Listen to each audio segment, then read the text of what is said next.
Hey yo, what's poppin' foo? Hope you guys are well. I'm doing absolutely great. I'm feeling fine. Just a little bit low energy, but besides that, I'm feeling fine and I'm great. Okay, so Happy New Year, first of all. I think this is the video that I posted after New Year. Am I right? I'm not sure.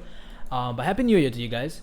And yeah, let's go over this. So my previous video, my previous video was the New Year one. Okay, cool. So in my previous video, guys, I actually talked about this sell that I took right here, why I took it, etc. If I'm not wrong, I made a breakdown on why I took this sell right here. If you guys are wondering why on the previous video it appeared as though, I'm sorry, man, my computer's just skipping. Give me a sec, or I'm just skipping. Give me a sec.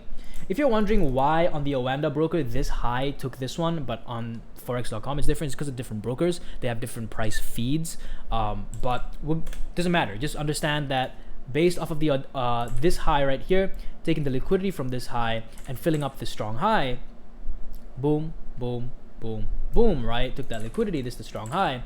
That's the reason why I look for a sell over here. If you guys want to watch that breakdown, it's on the previous video. Okay, if I actually didn't break down this one, I definitely did for this, and I'll make a proper breakdown for the reason why I took a sell over here. Okay, if that is assuming that I didn't do it in the previous video. So anyway, let's get into this video. But before that, if you guys are new around here, first and only link in the description is my AKFX Telegram, where I post screenshots of my trades, etc. and sometimes on occasion I do also post breakdowns for my trades. So anyway, with that being said, let me get right into the video, man. So we have this high taking the liquidity, right, breaking the structure. And where did I look for entries? Well, I looked for an entry right there. Once price took that liquidity, people are going to be like, oh, that's what, it's super important. It's just the liquidity, man. Look, without that liquidity, you wouldn't have taken the trade. And you're absolutely right. But to say that the liquidity hunt was the absolute only reason that I took the trade is completely false. Absolutely false. Because if I just had the liquidity hunt, right, with no break of structure to the downside, no structure or confluence, then there's absolutely no solid reasoning, maybe besides timing and a high risk entry or an early entry, for me to actually take the trade. Doesn't mean that you can't place trades purely based off of liquidity, just like how it doesn't mean that you're not profitable if you purely base trades off of structure. I mean, I do that on gold, purely structure, zero liquidity, and it works very consistently.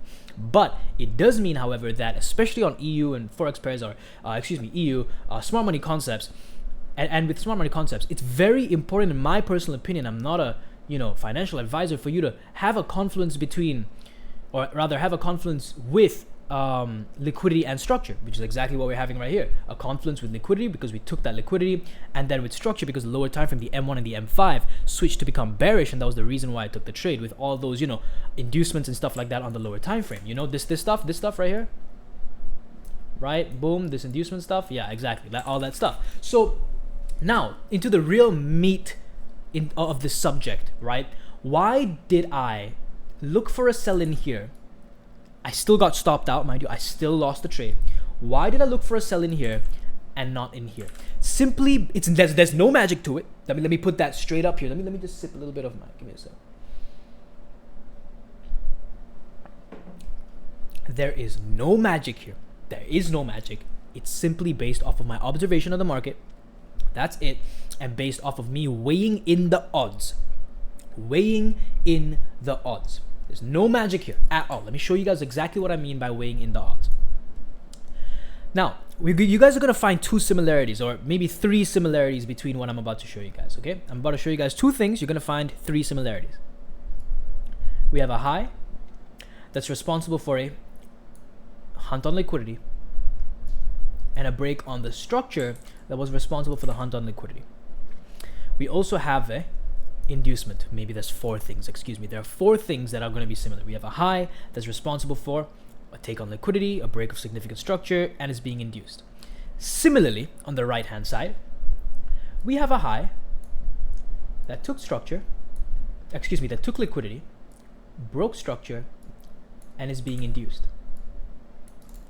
Do you guys want to know what? Now, hold on a minute. These are four things. You can argue three, but these are four things, four attributes of these two highs that are exactly the same, or maybe not exactly the same, but similar. Now, what are those attributes? Well, let's just call it three. The high was responsible for a stop hunt. It was also responsible for a break on the low that caused that stop hunt, and it's also being induced. On the right-hand side, we have a high that is responsible for a stop hunt, same like this one, right? broke the structure that caused the stop hunt. Look, same like this one, right? And is being induced. Look, being induced as well. Do you guys want to know what the fourth, that's 1, 2, 3, 1, 2, 3 similarities. Do you guys want to know what the fourth similarity is? They both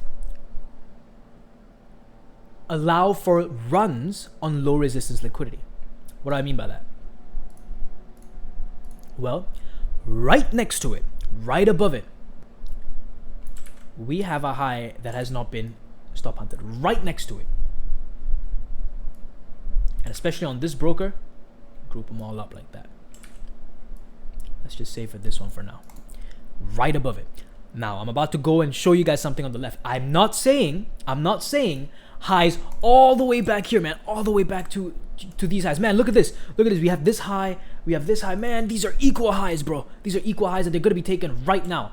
Price comes up, doesn't freaking take it, but drops like what? 60, 100 pips? 100 pips. It drops freaking 100. It doesn't take those. You know what I mean? Equal highs, bro, right here. It just didn't take those at all. It didn't even bother. It didn't even bother. Look. High number 1, high number 2. Equal highs. Look, we have an FVG, guys. FVG, inefficient pricing, imbalance in the market. Price didn't bother about that liquidity. Because price doesn't have to take it. Maybe it does have to take it at some point, sure. But what's the point of you knowing, liquidity has to be taken at some point? Do you know when that point is, my guy? Are you the bank, my guy? You know what I mean? So when I say be realistic, I'm talking about look at what's happening in front of you right now. Right now. What's happening in front of you? Right? And I see we have that liquidity. Now, what does this liquidity mean? In my opinion, from me looking at the charts, it means that I'm waiting for that low resistance liquidity, right? It's highs right next to each other that have never been taken. I'm waiting for BAM. Break a structure, boom. You get what I'm trying to say? I'm waiting for this. If you're advanced, and I've done this as well, if you're advanced, you can take it right here, right? But if you want to take the break and retest, boom, retest and go on, you can do that too. That's a safer alternative, right? You can do that too. Well, really, honestly, safe really depends on personal preference. I'll be honest with you. That's something I've learned in 2021. What's high risk to you may just be another day for me. You know what I'm trying to, vice versa. You know what I mean? So yeah, okay. So again, you guys probably thought when I said that, I'm going to show you guys why I didn't take the trade here, why I took the trade. There's going to be some kind of voodoo 3 a.m. African juju type. Nah, none of that stuff. It's just me observing the fact, right, that I would like, let's put it this way. I would like, when I'm looking at these highs, right, I would like that liquidity to be taken, to be hunted. It'll be greater of a confluence if it got hunted during a kill zone, but this liquidity didn't get hunted during a kill zone and it still worked, which is why I keep on. It just reinforces my entire. There's so many trades that I can just show you guys right now, right, where kill zones literally do not matter. They absolutely do not matter. But at the same time, I have to be truthful with you guys and say that kill zones are a very powerful confluence because it can work and it has worked. So for me to just say it's useless, no. But is it necessary? No, it's not necessary. Which is why I always say I never clown on people who don't use kill zones or use time and price based on ICT concepts because you don't need it, but it does help and it has helped people. Heck, it's helped me. So use whatever you're comfortable with. Anyway, back to the point, right? When I'm looking at this, right?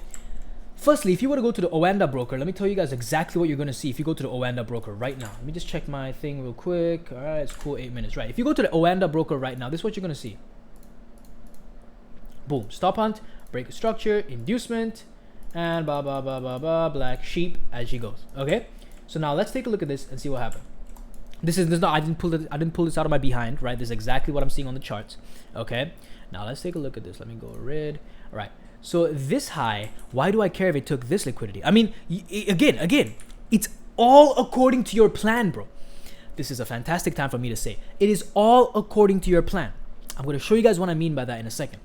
If your plan says you're not going to take this high, you're not going to take a sell from this high if it took the liquidity right here and not the one outside, right? You're not going to sell it, then okay, you don't sell it. You just wait for this high to be taken and then you look for sells, right? But if you're flexible enough to say, man, look, this high took this liquidity, right? And within this high that was responsible for the stop hunt, within that, right, we sold off, right? We created this range. Within that range, this high here took this liquidity, broke this structure, and you're perfectly fine with selling inside that range. See this range? These two red lines are my range, right? Now, if you're okay with selling that, then you're okay with selling that.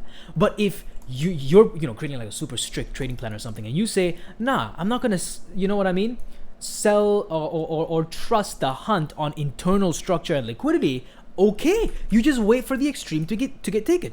You know, when I say extreme, I'm not talking about all the way up there. I'm talking about right here, right next to this. Look, here, right? Here, right? What's right next to it? This guy. And this hasn't been taken. But if your rules say, that's fine. It's still, you know, this high is responsible for a take on structure here, or a take on liquidity here, excuse me. It's being induced, and you sell this. That's fine. Who knows? Maybe the person who did that actually took their profits here, and they're just like a scalper or something. That's perfectly fine. Again, I can't tell you what's right and wrong because it all completely depends on you, bro. You know what I'm trying to say? So, yeah. Now, another thing, very important. I see a lot of people making this mistake, and it's okay because I understand why you're making this mistake, but fix it, right? When I'm seeing this high, took this liquidity, broke the structure, got induced, major sell-off happened, look here, don't look at the gray, don't look at this gray drawing. Now look at the back real quick. Hold on, can I? Yeah. Now look at the back, this one. Look, this high, took this liquidity, broke this structure, left an inducement. Price comes back to take that inducement on the Oanda broker, right? Breaks the structure that caused that stop hunt, right? Being induced, price pulls back, sells off, takes the external range liquidity, or keep it really simple. Hold on now, keep it really simple. Strong high, weak low. Why is this a weak low? Because this low was not responsible for a higher high, was it? This weak low on the 4 hour I'm talking about, right? If you were to look at this right here. This low was not responsible for a break of the structure. Am I right or am I right? This low didn't cause a break of the structure, so that becomes a weak low, bro. You know, I'm going back to the H1 now, right? So that being taken into what? A whole freaking buy area, bro. A whole buy area. Where did it get taken into? Check this out. Why is this a buy area? Well, took that liquidity. Where did it break structure? On the 1 hour chart. Oh, but it broke structure here on the 5 minute. I'm talking about the 1 hour chart, bro. Well, broke structure right here. And this is my view. I mean, you could say the top, that's fine with you. But for me, it made a buy, it made a sell, took that liquidity, didn't break it, boom, broke that structure over there, left its inducement here. Price first came back to this mitigation block. I think that's what it's called, a mitigation block on ICT. I don't use those. And then price actually comes back to fill the last sell candle before the buy. Of course, you could just generalize it to be this IPA candle starting from right here. You can do that, and then, you know, if you want to get an instant entry, as they say, you can go from, you know, the last sell. Now listen to this. If you want to just get an instant entry, you can go from the last sell to buy, am I right? And then refine that, and in that same area, find a multi-time frame zone. What's a multi-time frame zone? When you have multiple time frames showing you that there is a point of interest there. So for example, the H1 showing you a bullish OB, or you want to call it a demand or whatever. Let's just assume bullish OB. Your H1 showing you a bullish OB. Your 45 is showing you like an IPA. Your 30 minutes showing you an IPA. 15 minutes showing you an IPA. 5 minutes showing you a little OB. Okay, that's in my books, you know, a strong zone, an area of you know, of a lot of significance and importance. And you can take your instant entry there. But anyway, I hope you guys get that. But that's the reason why I didn't sell this, because this move was already used thanks to this strong high. Why is this a strong high? Because it took the liquidity from the left, not on this broker, on the Oanda broker. Broke that structure to the downside, was being induced. This major sell-off happened. Why? Okay, now think about it this way. Let me just tweak your mind just a little bit. If you still don't get it, right? If you still don't get it, why did this sell-off happen? I'm not talking about, oh, it's algorithmically driven. Shut up, bro. Seriously, it pisses me off. It literally doesn't matter if the markets are moved because of an algo. I'm sorry, man. I'm sorry. But it literally is completely irrelevant to me. I'm still making money either way. Whether or not I know an algorithm exists, or whether there's freaking Tom and Jerry buying and selling it to each other. It does not matter, and it's not going to change your trading. Right? That's just fact. If you're trading a profitable system already and a consistent one, that's all you need. Anyway, let's come back to this. I'm sorry, man. A bit of a rant there. Right. Why did this sell-off happen? Because this sell-off happened because, right, this high took the liquidity from the left, so it was responsible for a stop hunt, number one. And then this high over here broke the significant structure, indicating that this is a strong high. Those are the two attributes that indicate a strong high: a take on liquidity, or a sweep on liquidity, and a break of significant structure. What significant structure? I'm not going to tell you. Go watch the first ever video on this channel. You'll know. And it's being induced. Cool confluence, right? Price pulls back, and you know you can trust this high. Now, guys, you're gonna tell me this, but Avi, sometimes I've seen this stuff happen, and price just completely takes this high out and goes and fills the imbalance above and then sells out. Okay, and what do you want me to do about it? I don't own the markets. My grandfather definitely doesn't. So you know what I mean? Like, what do you want me to do about it? It happens. It happens to everyone. It doesn't matter whether you're smart money, dumb money, or freaking triangle money. You're gonna have losing trades. You're gonna have the world's most beautiful looking setup. You know what I mean? The most. You're so confident in that setup, and it still freaking fails. You have your time and price. You freaking joined the ICT mentorship. You've done everything, and it still fails. What are you gonna do then? It's just you fell on the wrong side of probability. But you can't use the excuse of, oh, I fell on the wrong side of probability, when you haven't even made yourself a trading plan, bro. You know what I'm trying to say? So I hope you guys get I hope you guys get where I'm trying to come from. So anyway, this high, this sell-off happened because this high took liquidity, broke structure. So that to me is like all of these highs just next to each other. You know what I mean? Like they're creating low resistance liquidity, right? And when I look at this, I'm like, at least the thing I can do, right, is to sell from in here. Why? Not just because it's low resistance liquidity. That's a massive reason, but also because when price sold off, it didn't just play around. No, it sold off and took this external liquidity. I don't know whether I'm using the word external and internal correctly, but it just took that the liquidity from the buyer side, the major target, which is this 4-hour week low, right? You see this 4-hour week low. It took that liquidity. So that's why I'm like, damn, at least let me go and, you know what I mean, take a sell from here. And I still lost. It is what it is, right? So hope you guys understand that, man. Now let's see, we're 16 minutes in. We definitely got time for this. Why did I look for a sell in here? Why did I look for a sell in there? And where the hell did it come from? Well, when price rallied up and completely stopped me out of this sell trade, what I did was very simple. I went boom, right? And I saw when price rallied up, if I'm going to take a trade right now, at this very point, after I just got stopped out, right? So I took this sell here, I took this sell here, cashed in, price came back up. I completely missed this sell. Very sad. It met my rules and everything, guys. I'm not gonna lie to you. I met my rules, but I just didn't take the trade. I just didn't, right? I took a sell over here and I took a loss, right? What I did was very simple, man. I just saw, if I'm gonna take a trade right now, what higher time frame? Oh, Avi, there's like an M1 imbalance.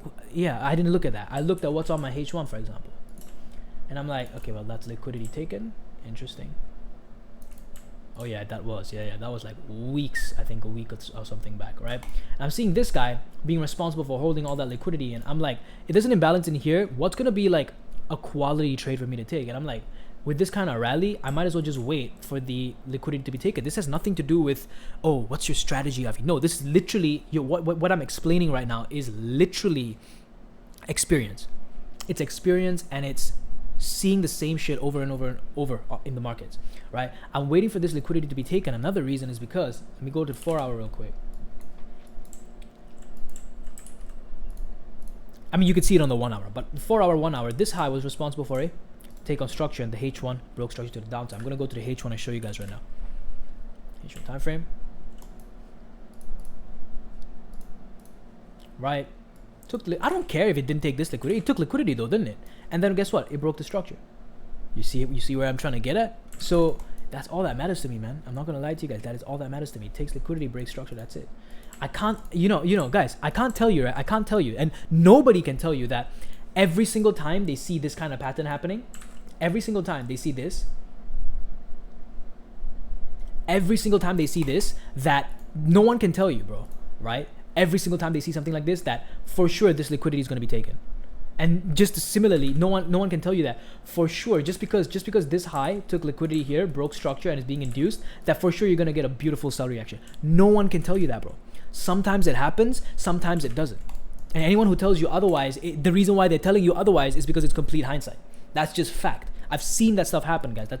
If you want to be in denial, go ahead, but I'm just giving you guys game right now. So anyway, let me come back to this. I saw a H1. Let me talk about this entry real quick.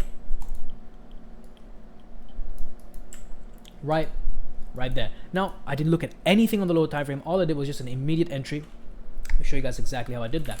The 1 hour, 45 minute. All right. 45 minute to 30.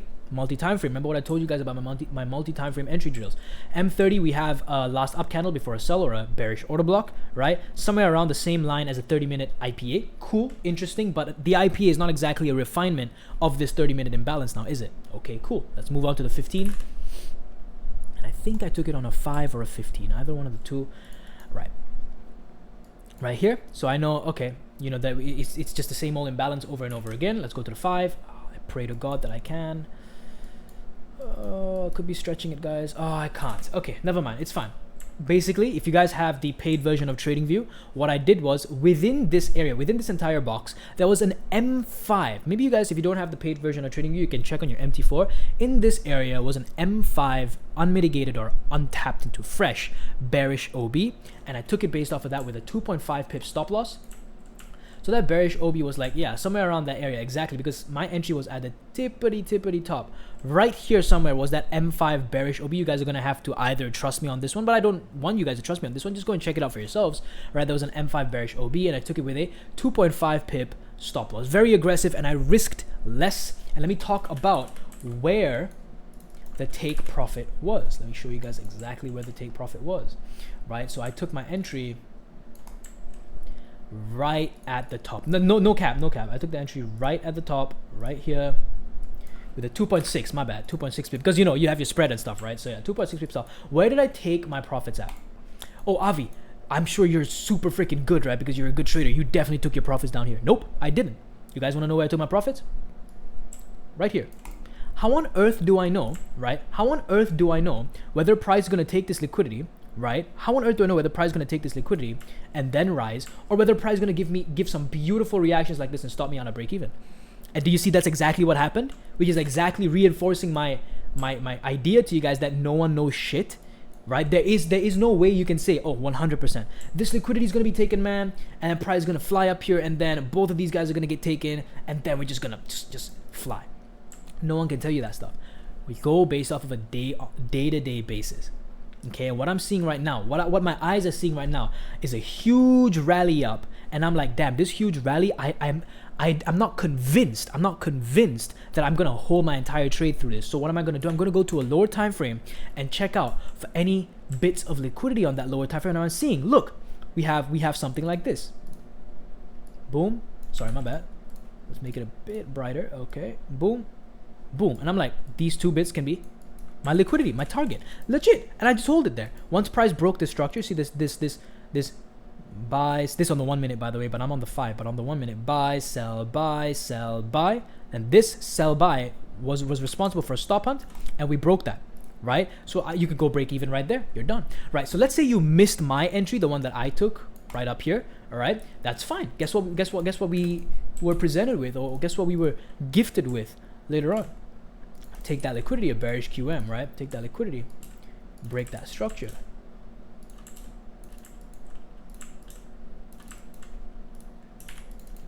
Being induced, and guess what we have?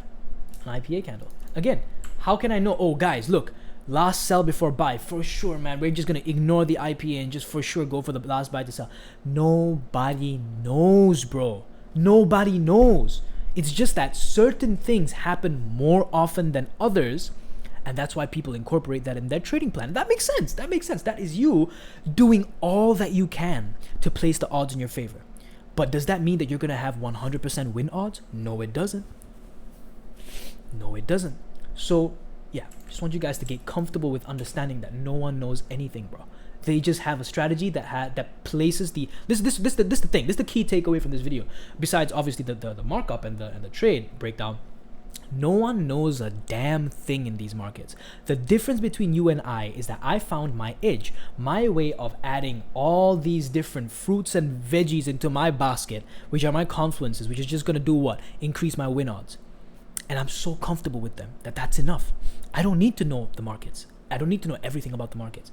I just know what's in my basket, right? And I know it bloody damn well. And it's enough for me to make consistent amounts of profit. Every day, SMC for me is not really every day. It's more of a weekly thing because I don't really trade smart money every single day.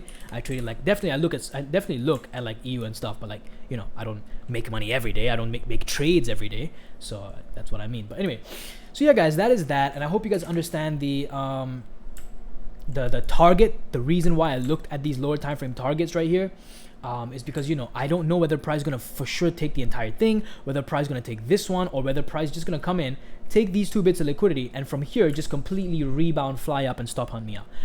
I don't know that, bro. I don't know that. But anyway, guys, that's it from me. Hope you guys understood this and enjoyed. Hope you guys took something away from this video. In the next video, what I will be doing is explaining to you guys how I took this massive 1 to 30 plus R trade and how it logically made sense for it to be 1 to 30 R. You know how sometimes people just be messing around? Like, nah, I'm gonna tell you guys exactly how it made sense for this to be a 1 to 30 R trade. Right up here, I took a sell right here based on number 1, liquidity, and number 2, structure.